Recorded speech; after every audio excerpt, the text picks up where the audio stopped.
Tirupati Shri Venkateswara medical కళాశాల boys హాస్టల్లో పోలీసులు తనిఖీలు నిర్వహించారు. ఈ సోదాల్లో మత్తు పదార్థాలతో పాటుగా నిరోధ్ ప్యాకెట్లు లభ్యమవటం కలకలం రేపుతోంది. 2 రోజుల క్రితం బాయ్స్ హాస్టల్లో ర్యాగింగ్ పేరుతో విద్యార్థుల మధ్య గొడవ జరిగిన నేపథ్యంలో పోలీసులు ఈ తనిఖీలు నిర్వహించారు. ఓ యువతి విషయంలో మరోసారి విద్యార్థుల మధ్య ఘర్షణ చోటు చేసుకున్న సంగతి తెలిసిందే. అయితే ఇప్పటికే మెడికల్ కళాశాల అధికారులు విద్యార్థులకు కౌన్సిలింగ్ ఇచ్చినా విద్యార్థుల తీరు మారటం లేదు. గతంలో కూడా ఇదే విద్యార్థులు ఘర్షణలకు పాల్పడటంతో ఓ విద్యార్థి ఆత్మహత్య జరిగిన విషయం విదితమే. దీంతో మెడికల్ కళాశాల అధికారులు తిరుపతి వెస్ట్ పోలీసులకు సమాచారం ఇచ్చారు. ఈ నేపథ్యంలో వెస్ట్ పోలీసులు హాస్టల్కి చేరుకుని తనిఖీలు నిర్వహించారు.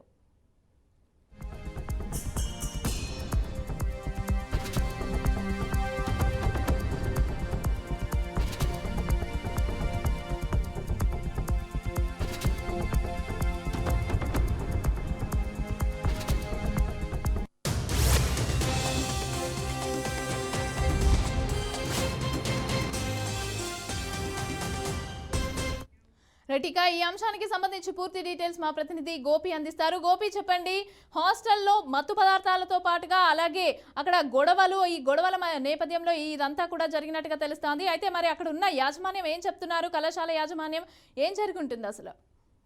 మమతా గత 2 రోజుల నుంచి కూడా తిరుపతి మెడికల్ కాలేజీలో హాస్టల్ కి సంబంధించిన కొంతమంది విద్యార్థుల మధ్య 2 వర్గాలుగా విడిపోయి వాళ్ళు పెద్ద ఎత్తున అంటే ఒకరిపైన ఒకరు ఆరోపణలు చేసుకోవడమే కాకుండా దాడులు చేసుకునేంత వరకు కూడా వెళ్ళడం జరిగింది. కేవలం ఒక అమ్మాయి విషయంలోనే అక్కడ సరే విద్యార్థి విషయంలోనే ఏదైతే ఈ ముఠాగా ఏర్పడి వీళ్ళందరూ కూడా పెద్ద ఎత్తున గొడవలు చేసుకునేందుకు కూడా వెళ్ళడం జరిగింది. అయితే పోలీసులు అంటే ఈ హాస్టల్ యాజమాన్యం ఇచ్చినటువంటి ఫిర్యాదు మేరకు పోలీసులు గత వారం రోజుల క్రితం ఇవి ఇరు వర్గాలకు సంబంధించినటువంటి విద్యార్థులకి పోలీస్ స్టేషన్ పిలిపించి వాళ్ళకి కౌన్సిలింగ్ ఇవ్వడం జరిగింది. ఎందుకంటే వాళ్ళ చదువులు పాడైపోతాయి, వాళ్ళపైన కేసులుగా నమోదు చేస్తాయనే ఒక కోణంతో పోలీసులు కూడా చాలా జాగ్రత్తలు తీసుకుని వాళ్ళకి కౌన్సిలింగ్ ఇచ్చినప్పటికీ కూడా వాళ్ళు ఎటువంటి మార్పు రావడం లేదు. అందువల్లనే నిన్న కూడా పోలీసులు నిన్న సాయంత్రం మరోసారి ఇరు వర్గాలకు సంబంధించినటువంటి విద్యార్థులు గొడవలకు దిగిన నేపథ్యంలో హాస్టల్ యాజమాన్యం మరోసారి పోలీసులను ఆశ్రయించడం జరిగింది. అందువల్లనే పోలీసులు హాస్టల్ వద్దకు చేరుకొని పూర్తి స్థాయిలో తనిఖీలు చేయడం జరిగింది. ఎందుకు వీళ్ళు ఈ స్థాయిలో ఈ రకంగా కౌన్సిలింగ్ ఇచ్చినాము, ఆదేశాలు ఇచ్చాము, అదేవిధంగా కఠిన చర్యలు తీసుకుంటామని చెప్పినప్పటికీ కూడా విద్యార్థులు ఎక్కడ కూడా లెక్క చేయకుండా ఈ రకంగా ఎందుకు వ్యవహరిస్తున్నారంటూ కూడా ఒకసారిగా పోలీసులు ఆకస్మికంగా హాస్టల్ పైన దాడి చేసి దాదాపుగా ఒక 50 మంది పోలీసులు హాస్టల్లో ఉన్నటువంటి గదులు వాటన్నిటిని కూడా తనిఖీలు చేయడం జరిగింది. అయితే ఒక్కసారిగా ఆ తనిఖీల్లో పోలీసులకే ఆశ్చర్యం కలిగించే విషయాలు బయటపడడం జరిగింది. కొన్ని మత్తు పదార్థాలకు సంబంధించినటువంటి టాబ్లెట్స్ వాళ్ళకు దొరకడం జరిగింది. అదేవిధంగానే కండోమ్స్ కూడా కొన్ని గదుల్లో దొరకడం జరిగింది. విద్యార్థులుగా ఉన్నటువంటి వీళ్ళు, అదే కాకుండా మెడికల్ కాలేజీలో చదువుకున్నటువంటి వీళ్ళు ఈ రకంగా ఇంత నీచంగా ఉన్నారా అంటూ కూడా పోలీసులు ఒక రకంగా ఆశ్చర్యానికి గురి చేయడం జరిగింది. దీనికి సంబంధించి ఇప్పటికీ కూడా విచారణ జరుపుతున్నారు. కొంతమంది అంటే ఈ రకంగా వ్యవహరిస్తున్నారు కాబట్టి వాళ్ళపైన కఠిన చర్యలు తీసుకునేందుకు కూడా పోలీసులు సిద్ధమవుతున్నారు.